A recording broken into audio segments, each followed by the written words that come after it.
Right now, we're starting to see something we've ignored for a long time: the limits on how much we can consume. But what matters more is how we respond to those limits. As Peter Frey suggests, the issue isn't just scarcity, it's whether we can manage it in a way that still works for everyone. Today, I'm going to show that this isn't some distant future. It's already happening. And the decisions we make now as we work in the direction of a green future will determine whether we build a system that is sustainable for everybody or one that isn't. So when I was younger, I got in trouble for throwing food away. My grandmother told me something that just stuck with me.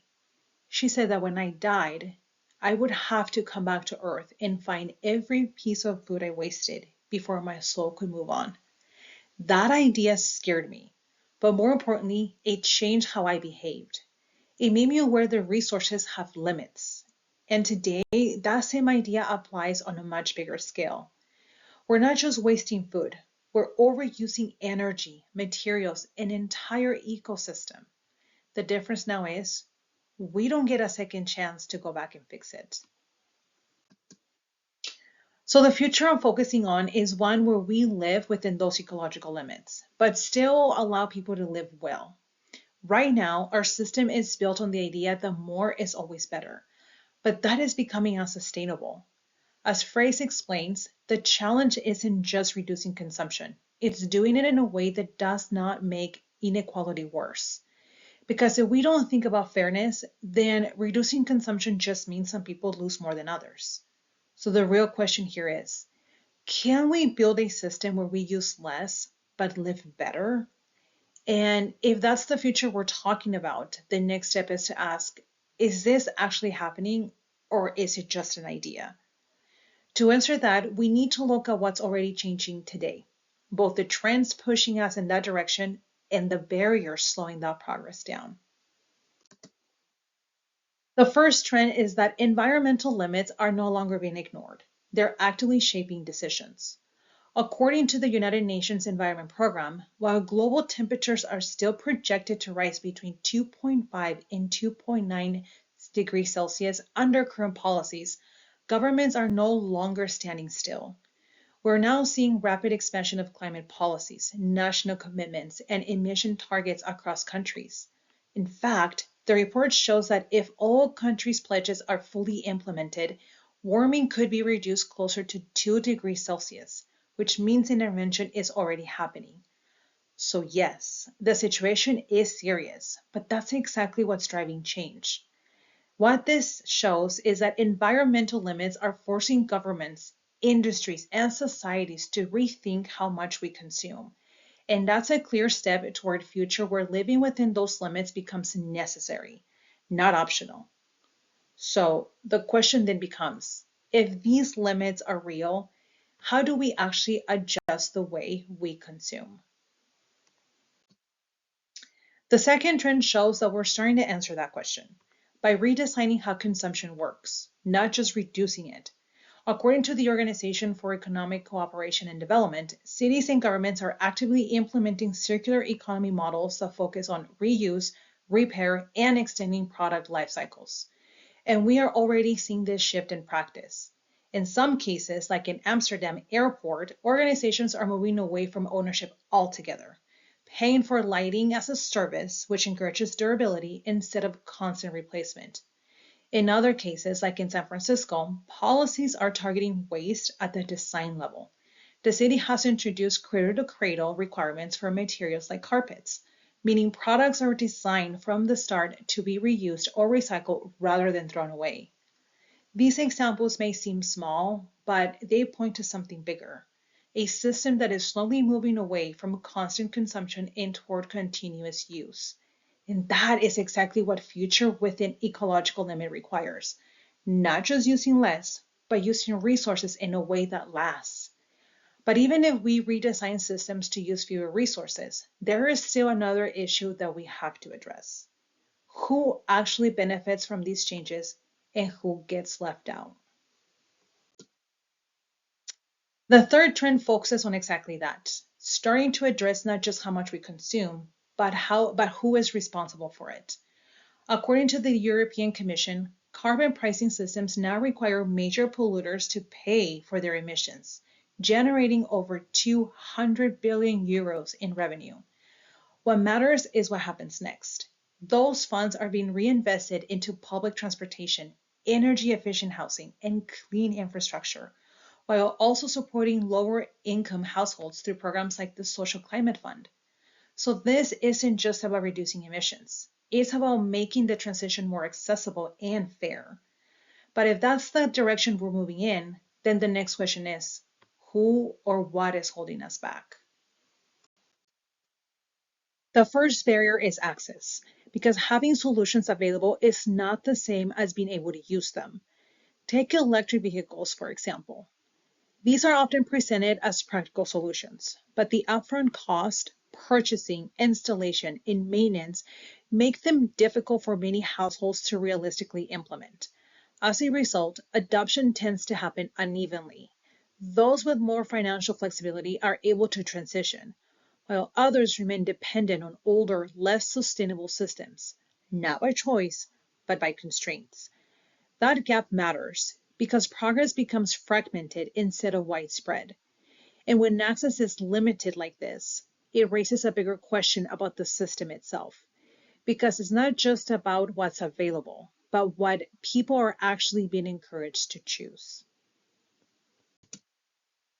The second barrier comes from system incentives, because the way our economy is structured still favors higher levels of consumption. According to the International Energy Agency, governments spent over $1 trillion on fossil fuel subsidies in 2022, which helped keep energy prices lower for consumers. While that may provide short-term relief, it also reinforces long-term behavior by making fossil fuels more financially attractive than cleaner alternatives. So instead of naturally shifting towards more sustainable options, people are often responding to what is most affordable and accessible in the moment. That means the system is not neutral. It actively shapes consumption patterns. And even if we begin to realign those incentives, there is still another layer to consider, because not everyone experiences these changes in the same way. The third barrier is structural inequality, because even well-designed systems don't produce equal outcomes. The impact of changes depends heavily on income, access, and overall financial stability. What might be a manageable adjustment for one household can be a significant burden for another. So when policies increase costs or shift behavior, the effects are uneven, and even that can limit participation or create resistance. This makes the transition more complex because it's not just about reducing consumption.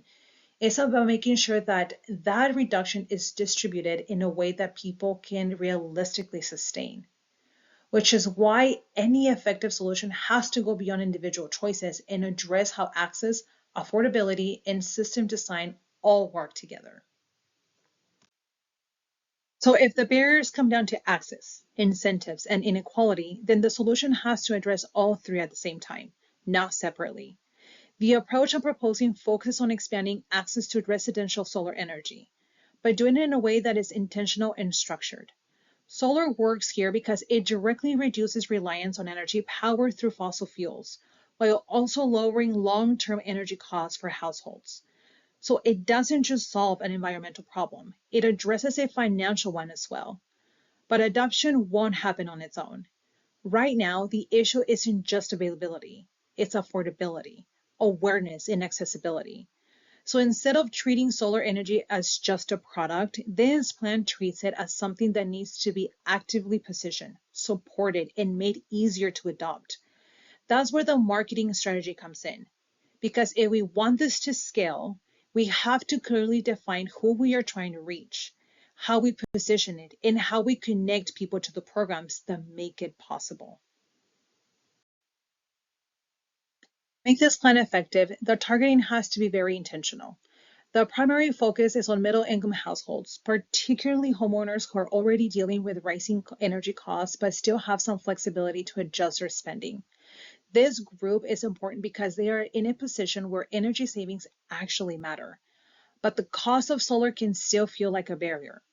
So they're not out of reach, they're just not fully enabled yet. The positioning is built around that reality. This is not framed as an environmental obligation or a lifestyle change.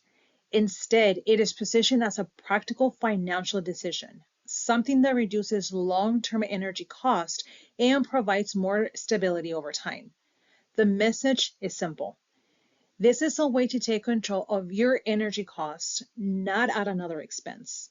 Because if people see this as something that helps them financially, rather than something they have to sacrifice for, they're much more likely to engage with it. The strategy is to make residential solar energy feel realistic, visible, and easy to act on. First, the plan needs to reduce the biggest barrier, which is the cost. That means using stronger public incentives, rebates, and financing options so families are not expected to carry the full cost all at once. Second, the plan has to make these programs easier to understand. A lot of people may support solar energy in theory, but they may not know that rebates exist or how to apply for them or whether they even qualify. So the message has to be clear. Here is what's available, here's how much it can save you, and here's how to get started. The channels matter too. They should reach people through utility providers, local government programs, community events, social media, and simple digital ads that direct families to available resources. So the goal is not just to promote solar energy as a good idea. The goal is to connect people directly to the incentives, programs, and support that make it possible.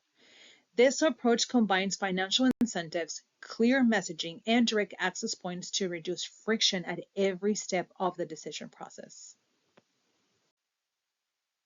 Even with a strong plan, there are still risks that could limit how effective this is. The first, of course, again, is cost. Even with incentives, the upfront investment for solar can still be too high for many households. The second is system resistance. According to the International Energy Agency, governments continue to support fossil fuels through subsidies, which keeps traditional energy sources more competitive and slows the transition. The third is engagement. If the benefits aren't immediate or clearly understood, people may hesitate to take action. To address this, the strategy has to go beyond promotion. Expanding financing options can reduce upfront cost. Stronger incentives can improve affordability, and clearer messaging can make the long-term value easier to understand. At the same time, shifting policy support toward renewable energy can reinforce this transition at a larger scale. So while these challenges are real, they can be addressed by strengthening both access and the systems that support it. At this point, the limits we're facing are no longer something we can ignore. They're already shaping the way we live. What we've seen today is that we're starting to move in that direction. Systems are beginning to change, and there's a growing recognition that we can't keep consuming the way we have been. But we also saw why that progress is uneven, because access is limited, incentives are misaligned, and not everyone is affected in the same way. This is exactly what Phrase points to with a green socialist future. One where we acknowledge ecological limits, learn to live within them, and make sure those limits are managed in a way that is fair for everyone. In many ways, this is about learning how to better love our monsters. The systems we've built that have made life easier and more efficient, but have also pushed us beyond what the environment can sustain. Because this isn't just about using less. It's about reshaping those systems so people can live well without exceeding the limits we can no longer avoid. And whether we move toward that future intentionally or are forced into it later depends on what we choose to do now. Thank you.